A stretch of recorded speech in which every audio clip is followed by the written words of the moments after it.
Rinduan cinta di hatiku seperti dulu. Inilah dia radio wireless soundbar speaker.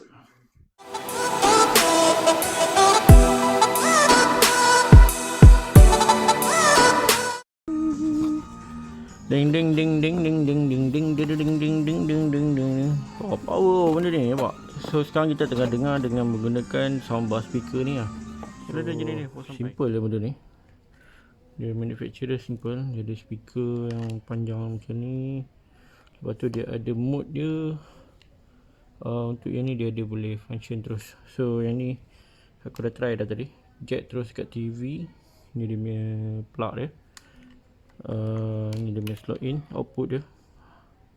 Output mana dari sana pun boleh masuk dari sini lah. Okay. So ni dia punya charger dia. Just micro SD micro USB. Yang ni charger. Ni kalau nak plug in dengan terus dengan micro SD boleh. Okay, kita try bunyi sound dia. The radio mode up. Okay, remote. So benda ni juga boleh link dengan Bluetooth. So korang link dengan Bluetooth terus boleh display lah. Apa yang penting ni? Soundbar ni jenis BS-28B. Dia ada quality, selection dan value lah. Harga dia murah je, tak sampai 100, 80 something je. Masuk pos 90. So ni dia punya ni lah.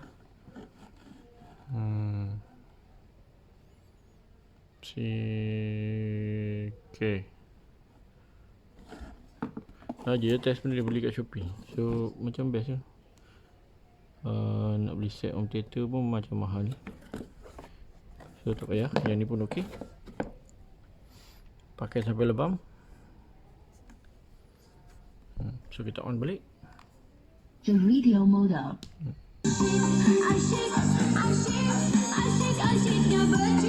Radio mula. Aux input mode up. Aux input 2. The Bluetooth device is ready to pair. Bluetooth device. The Bluetooth device is connected successfully.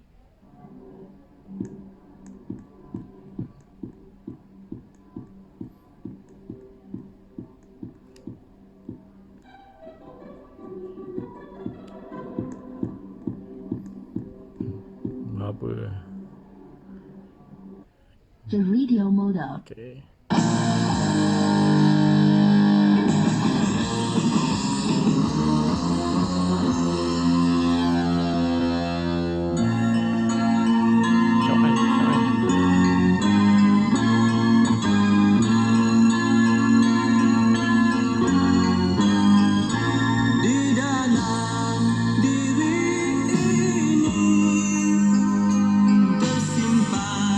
Tak boleh kuat lagi ni. Memang boleh kuat lagi. Tapi tak payah kuat-kuat lah. Dah okey dah. So itu je daripada petang ni. So kalau korang suka dan rasa bermanfaat tentang benda ni, korang boleh bantu aku dengan dua cara. Yang pertama, tekan butang subscribe, dan yang kedua tekan butang like serta komen. Segala bantuan korang aku ucapkan dengan ribuan terima kasih. Bye. Assalamualaikum.